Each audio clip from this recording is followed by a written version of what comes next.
Friends, welcome to my channel. ಉತ್ತರ Karnataka recipe ನೋಡಕತ್ತಂತ ಎಲ್ಲ ನನ್ನ ಅಕ್ಕ ತಂಗಿಯರಿಗೂ ನಿಮ್ಮ ಮನೆ ಮಗಳಾದ ಲಕ್ಷ್ಮಿ ಆರ್ ಮಾಡುವ ನಮಸ್ಕಾರಗಳು ಫ್ರೆಂಡ್ಸ್. ಇವತ್ತಿನ ರೆಸಿಪಿ ಏನು ತೊಗೊಂಬಂದಿನಿ ಅಂದ್ರೆ ಸಿಂಪಲ್ ಆಗಿ ಟೇಸ್ಟಿಯಾಗಿ ಮಾಡುವಂಥ ಬದನೆಕಾಯಿ ಫ್ರೈ ಹೇಗೆ ಮಾಡೋದಂತ ಹೇಳ್ಕೊಡ್ತೀನಿ, ನೋಡ್ಕೊಂಬಂದು. ಆಗಿರುವಂಥ ಇಂಗ್ರೀಡಿಯೆಂಟ್ಸ್ ಏನೇನು ತೊಗೊಂಡಿನಿ ಅಂದ್ರೆ ಒಂದು 3 ಬದನೆಕಾಯಿ ತೊಗೊಂಡಿದ್ದೀನಿ. ಆಮೇಲೆ ಅಚ್ಕರದ ಪೌಡರ್, ಗರಂ ಮಸಾಲೆ, ಧನಿಯಾ ಪೌಡರ್, ಸ್ವಲ್ಪ ಆಮ್ಚೂರ್ ಪೌಡರ್, ಸ್ವಲ್ಪ ಕಡಲೆ ಹಿಟ್ಟು, ರುಚಿಗೆ ತಕ್ಕಷ್ಟು ಉಪ್ಪು, ಮಾಡೋದಕ್ಕೆ ಎಣ್ಣೆ. ನೋಡ್ರಿ ಇವಾಗ ಏನು ಮಾಡ್ತೀನಿ ಅಂದ್ರೆ ಇವೆಲ್ಲ ಇಂಗ್ರೀಡಿಯೆಂಟ್ಸು ಇದನ್ನು ಮಾಡ್ಕೊಂಡು ಮಿಕ್ಸ್ ಮಾಡ್ತೀನಿ. ಈಗ ನೋಡ್ರಿ ಕಡಲೆ ಹಿಟ್ಟು ಹಾಕೋತಿದ್ದೀನಿ.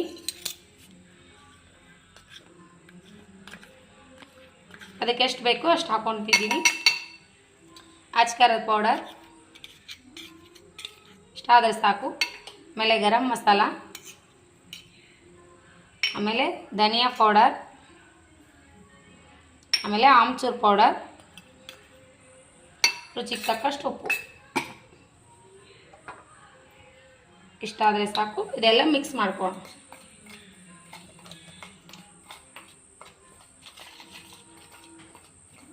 ಬದನೆಕಾಯಿ ರೌಂಡ್ ಕಟ್ ಮಾಡ್ಕೊ. ಇದಕ್ಕಿಂತ ದೊಡ್ಡದು ಇದ್ರೂ ತೊಗೋಬೋದು ನೋಡ್ರಿ, ಚೆನ್ನಾಗಿ ಬರ್ತಾವೆ. ಜಾಸ್ತಿ ತೆಳ್ಳ ಕಟ್ ಮಾಡ್ಕೋಬಹುದು.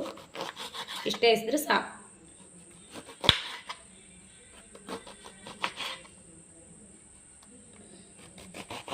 ಇಷ್ಟಿಷ್ಟು ಮಾಡ್ಕೊರಿ. ಡಿಪ್ ಮಾಡ್ಕೋಬೇಕು ನೋಡ್ರಿ ಇದ್ರೊಳಗೆ. ಡಿಪ್ ಮಾಡಿಕೊಂಡು ಇಟ್ಕೋರಿ ಎಲ್ಲ ಅಷ್ಟು.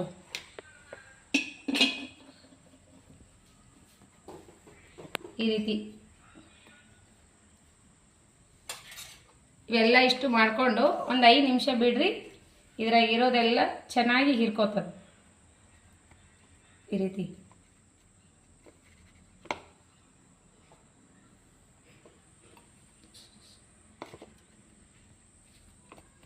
ಐದು ನಿಮಿಷ ಬಿಟ್ಟು ಫ್ರೈ ಮಾಡ್ಕೊಳ್ಳೋಣ. ಇವಾಗ ನೋಡ್ರಿ ಒಂದು ಪ್ಯಾನ್ ಇಟ್ಕೊಂಡಿನಿ. ಅದಕ್ಕೆ 2 ಚಮಚ ಎಣ್ಣೆ ಹಾಕೋಣ. ಇವೆಲ್ಲ ಎಣ್ಣೆ ಒಳಗೆ ಹಿಂಗೆ ಇಟ್ಕೊಳ್ಳೋಣ.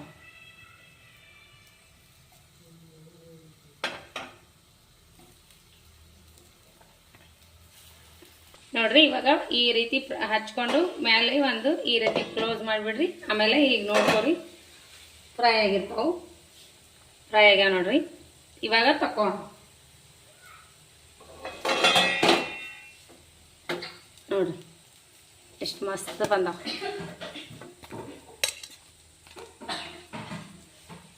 ಸೂಪರ್ ಫ್ರೈ ರೆಡಿ ಆಯಿತು. Super duper. ನೋಡ್ರಿ ಯಾವ ರೀತಿ ಫ್ರೈ ಆಗ್ಯಾವ ಅಂದ್ರೆ ನೋಡ್ರಿ ಮಸ್ತ್ ಬಂದಾವ. ಗಾರಿ ಮಸ್ತ್ ಬಂದಾವ. ಗಾರಿ ಅನ್ನದ ಜೊತೆ ಸೈಡ್ ಡಿಶ್ ಆಗಿ ತಿನ್ಬೋದು. ಮಸ್ತ್ ಅಂದ್ರೆ ಮಸ್ತ್ ಆಗ್ಯಾವ. ಟೇಸ್ಟ್ ಮಾಡ್ರಿ ಮಗ. ಸೂಪರಾ? ಹಾಂ ನೋಡ್ರಿ ಸಖತ್ತಾಗ್ಯದತ್ರಿ. ನನ್ನ ಮಗನಿಗೆ ಇಷ್ಟ ಆಗ್ಯದ, ತಂಗಿ ಮಗನಿಗೆ ಇಷ್ಟ ಆಗ್ಯದ. ಸೂಪರ್ ಆಗ್ಯದ. Super full super. ಮಾಡ್ಕೊಂಡು ತಿನ್ಬೋದಾ? ಹಾಂ ಮಾಡ್ಕೊಂಡು ತಿನ್ಬೋದಾತ್ ನೋಡ್ರಿ. ನಮ್ಮ ಛೋಟ ಸಬ್ಸ್ಕ್ರೈಬರ್ ಹೇಳ್ತಾನ, ನೀವು ಮಾಡ್ಕೊಂಡು ತಿನ್ರಿ. ಈ ರೆಸಿಪಿ ಇಷ್ಟ ಆಗಿತ್ತಂದ್ರೆ ಬಿಟ್ಟು ಒಂದು ಒಳ್ಳೆಯದೊಂದು ಕಮೆಂಟ್ ಹಾಕ್ರಿ, ಲೈಕ್ ಮಾಡಿರಿ, ಶೇರ್ ಮಾಡಿರಿ, ಸಬ್ಸ್ಕ್ರೈಬ್ ಆಗ್ರಿ. ಇನ್ನೂ ಯಾರೆಲ್ಲ ಸಬ್ಸ್ಕ್ರೈಬ್ ಆಗಿಲ್ಲ ಪಕ್ಕದಲ್ಲಿರೋ ಬೆಲ್ ಬಟನ್ ಪ್ರೆಸ್ ಮಾಡಿರಿ. ನೀವು ಸಬ್ಸ್ಕ್ರೈಬ್ ಆಗ್ತೀರಿ. ನಾವು ಹಾಕುವಂಥ ರೆಸಿಪಿಗಳ ನೋಟಿಫಿಕೇಶನ್ ಸಿಗ್ತದೆ, ನೀವು ತಕ್ಷಣವೇ ನೋಡ್ಬೋದು.